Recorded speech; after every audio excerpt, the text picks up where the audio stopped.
Hello friends, welcome back to my channel. आज हम एडुकलर्स में बात करेंगे क्लास 10th के ज्योग्राफी के पार्ट 1 संसाधन एवं विकास के बारे में। और उससे पहले अगर आपको मेरा वीडियो पसंद आए तो इस वीडियो को लाइक, शेयर और सब्सक्राइब ज़रूर करें। साथ में लगे बेल आइकन को भी प्रेस कर दें और मेरे नेक्स्ट वीडियो का नोटिफिकेशन आपको फ़ौरन मिल जाए। चलिए शुरू करते हैं। संसाधन एवं विकास, पहला चैप्टर ज्योग्राफी का। इसमें मैंने नोट्स बनाए हैं और इन नोट्स से आपको बहुत हेल्प मिल सकती है। आप चाहें तो इसको नोट भी कर सकते हैं अपनी कॉपी में। चलिए शुरू करते हैं। संसाधन किसे कहते हैं? हमारे पर्यावरण में उपलब्ध प्रत्येक वस्तु जो हमारी आवश्यकताओं को पूरा करती है उसे हम संसाधन कहते हैं। संसाधन हमारे आसपास जो भी चीज़ है, चाहे वो नेचुरल संसाधन हो, प्राकृतिक हो, चाहे मानवों द्वारा हो, चाहे कुछ भी हो, हमारे आसपास पेन, कॉपी, किताब, जो भी चीज़ है, जल है, जो भी है, वो सब संसाधन कहलाती हैं। ठीक है, हमारे आसपास की जो भी चीज़ें हमारे एनवायरनमेंट में, वो सब की सब चीज़ें संसाधन कहलाती हैं। हम संसाधनों का एक मानव के आसपास जो भी चीज़ें हैं वो सब संसाधन कहते हैं। जैसे कि आपको इस ड्राइंग में आपको दिख जाएगा कि मानव जो है वो प्रकृति से भी जुड़ा हुआ है, टेक्नोलॉजी प्रौद्योगिकी से भी जुड़ा हुआ है, और जो उसके आसपास की जो संस्थाएं हैं वो उससे भी जुड़ा हुआ है। ठीक है, संसाधनों के प्रकार, संसाधनों के कुछ प्रकार मैंने लिखे हुए हैं, ये आपके एनसीईआरटी बुक में भी हैं। उसको मैंने जो मेन पॉइंट्स हैं उनको निकाल के यहाँ पे लिखा है। संसाधनों जो है वो उत्पत्ति, समाप्यता, स्वामित्व और विकास के आधार पर बटे हुए हैं, जिसमें से हम पहले बात करते हैं उत्पत्ति के आधार पर। जैव संसाधन और अजैव संसाधन। ठीक है, उत्पत्ति के आधार पर संसाधनों को दो भागों में बांटा गया है, जैव संसाधन और अजैव संसाधन। जैव संसाधन क्या होते हैं? वो संसाधन जिनमें जीवन व्याप्त है, जो जीवमंडल से प्राप्त हुए हैं, जैसे आदमी, मनुष्य, हमारे आसपास की जो सजीव चीज़ें हैं, मछली है, पेड़ पौधे हैं, पशुधन जो हमें मिल रहा है, जो भी चीज़ें जो सजीव हैं वो जैव संसाधन की कैटेगरी में आएंगी। और अजैव संसाधन वे संसाधन जो निर्जीव हैं, जैसे कि नेचुरल है लेकिन वो निर्जीव है, जैसे कि चट्टानें और धातुएं। इनमें कोई जीवन नहीं है लेकिन ये हमें प्रकृति से मिले हैं, उत्पत्ति इनकी हुई है और उसके द्वारा ही हमारे आसपास के संसाधन हैं। ठीक है, समाप्यता के आधार पर, समाप्यता के आधार पर संसाधनों को नवीकरणीय संसाधन और अनवीकरणीय संसाधनों में बांटा गया है। पहले देख लेते हैं नवीकरणीय संसाधन क्या है। नवीकरणीय संसाधन है वे संसाधन जिन्हें भौतिक रासायनिक प्रक्रियाओं द्वारा दोबारा उत्पन्न किया जा सकता है। जैसे मान लीजिए जैसे जल है, ठीक है, आप उसका एक बार कहीं यूज़ कर सकते हैं, उसके बाद उस पानी का दोबारा भी कहीं यूज़ कर सकते हैं। वन से क्या मिलता है हमें? लकड़ियाँ मिलती हैं। लकड़ी का आपने मान लीजिए कोई दरवाज़ा बनाया, कुछ बनाया है, उसको आप तोड़ के उसको दोबारा किसी और चीज़ में आप यूज़ कर सकते हो। ठीक है, पवन ऊर्जा, सौर ऊर्जा भी इसी कैटेगरी में आते हैं। ठीक है, जो जिन चीज़ों का आप एक बार से दोबारा उसके अंदर कुछ चेंजेस करके, ठीक है, उसके अंदर कुछ चेंजेस करके आप उसका दोबारा यूज़ कर सकते हो, उसे हम नवीकरणीय संसाधन कहते हैं। और अनवीकरणीय संसाधन किसे कहते हैं? वे संसाधन जिनको बनने में लाखों वर्ष लग जाते हैं और एक बार इनका यूज़ हो गया तो ये दोबारा इनका उपयोग नहीं किया जा सकता है। जैसे कि पेट्रोल, डीजल, ठीक है, ये एक बार ख़त्म हो गए तो ये दोबारा नहीं आते हैं और उनको बनने में लाखों वर्ष लगते हैं। ओके बच्चों, ठीक है। स्वामित्व के आधार पर, स्वामित्व के आधार पर संसाधनों को 4 भागों में बांटा गया है। पहला है व्यक्तिगत संसाधन, सामुदायिक वाले संसाधन, तीसरा है राष्ट्रीय संसाधन और चौथा है अंतर्राष्ट्रीय संसाधन। तो हम पहले बात करते हैं व्यक्तिगत संसाधन की।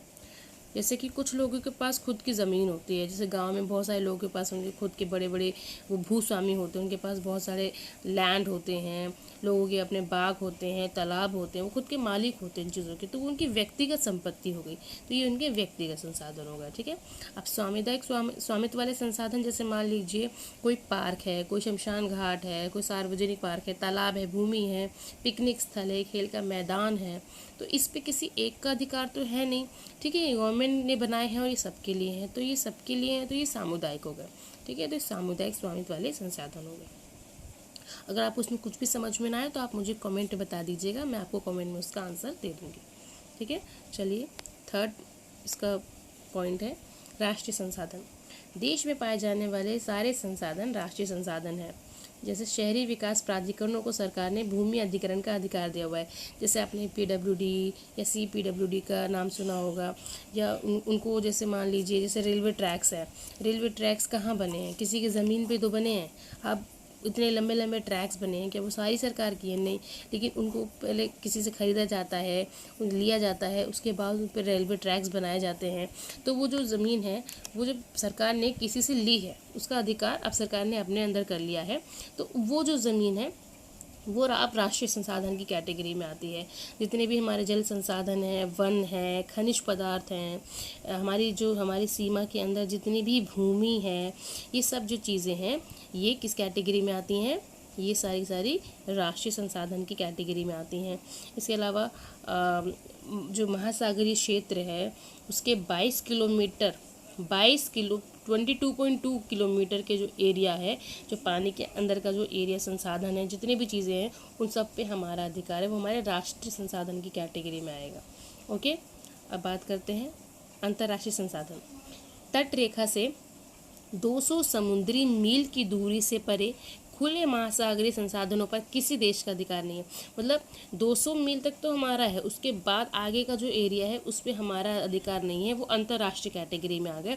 उससे आगे के जो समुद्री क्षेत्र है उस पर अधिकार करने के लिए एक देश को दूसरे देश से सलाह लेनी पड़ेगी, अंतर्राष्ट्रीय मामलों में एक दूसरे को इन्वॉल्व होना पड़ेगा, उसके बाद ही वो उन संसाधनों का उपयोग कर सकते हैं।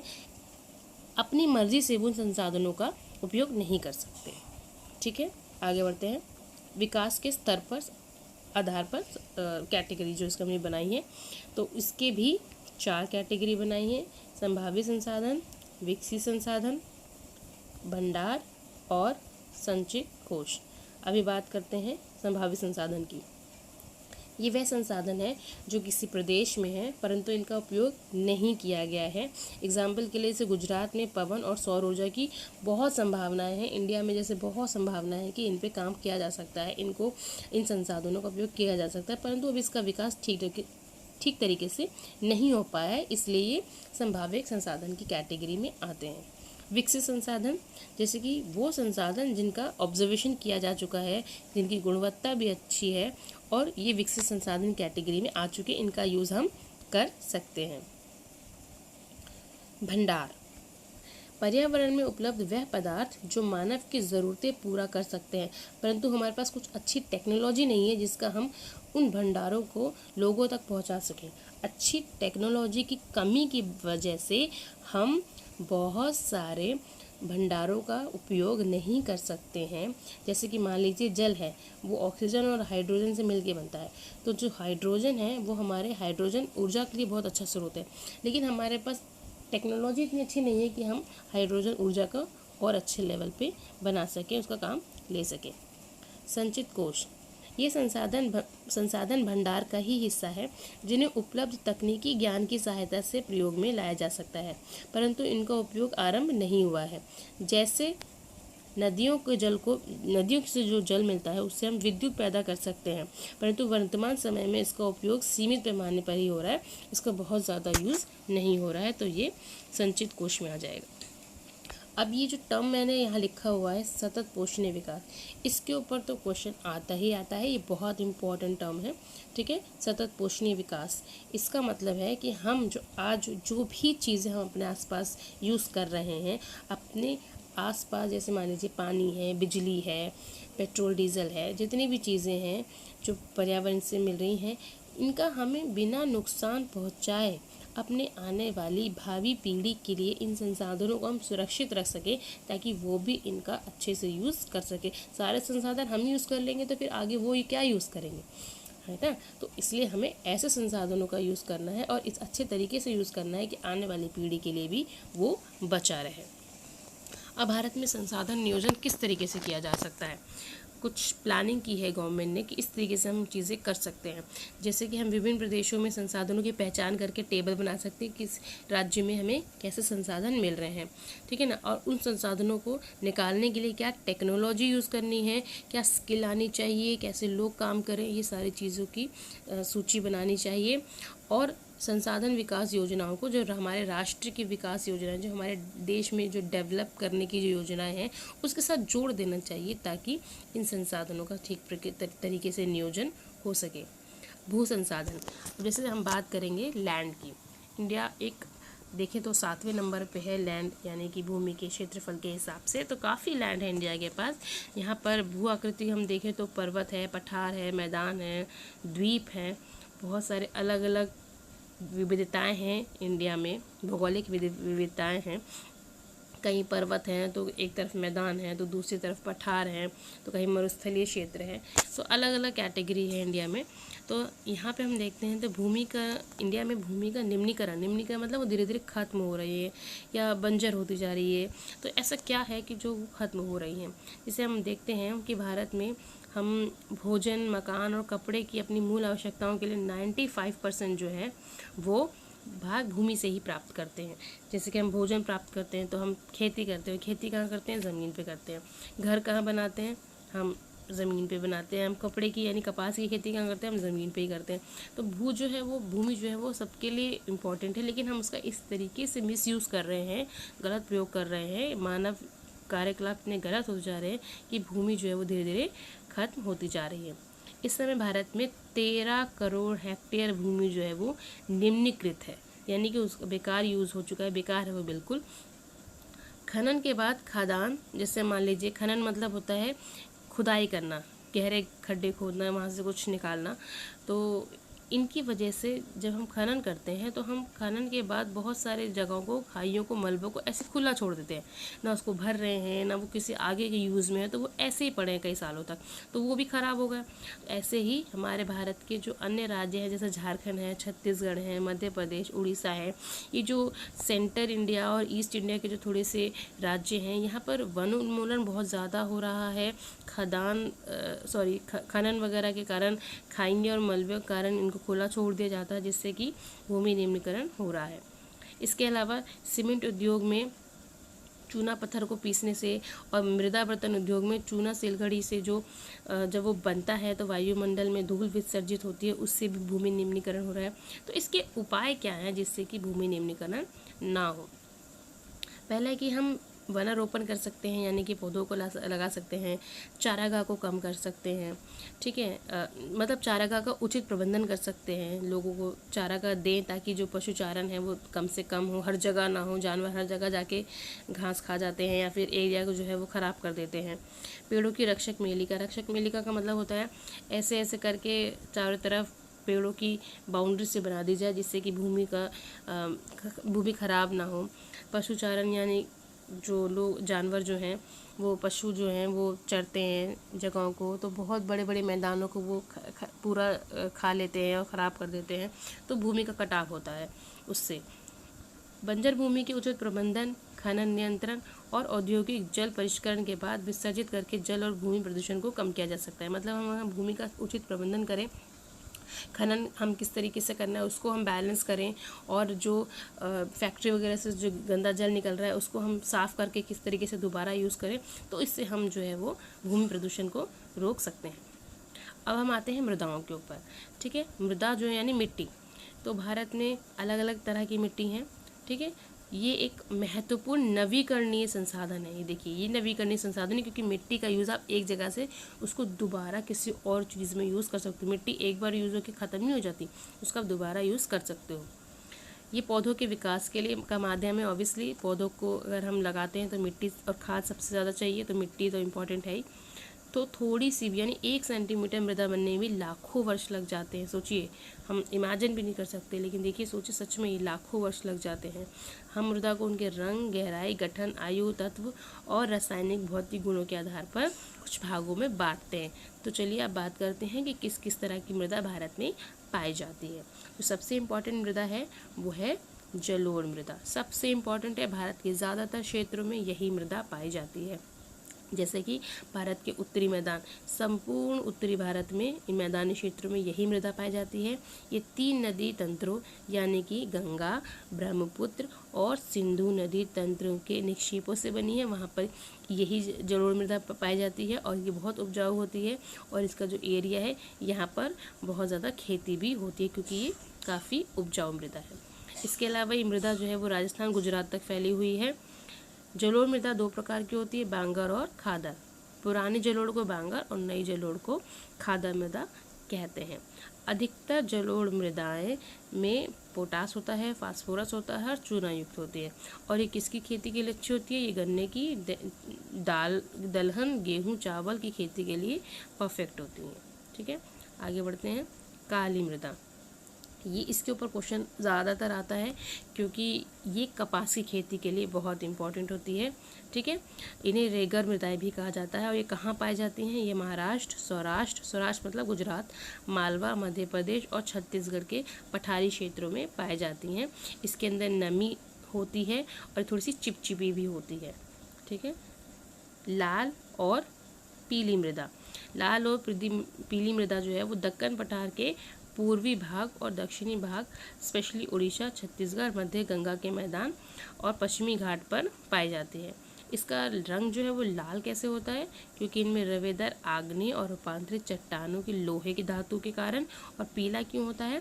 क्योंकि इनमें जल का योजन होता है, मिक्स होते हैं, इसकी वजह से इसका रंग पीला भी हो जाता है। ठीक है, लाल होता है लोह धातु के कारण और पीला होता है जल योजन के कारण।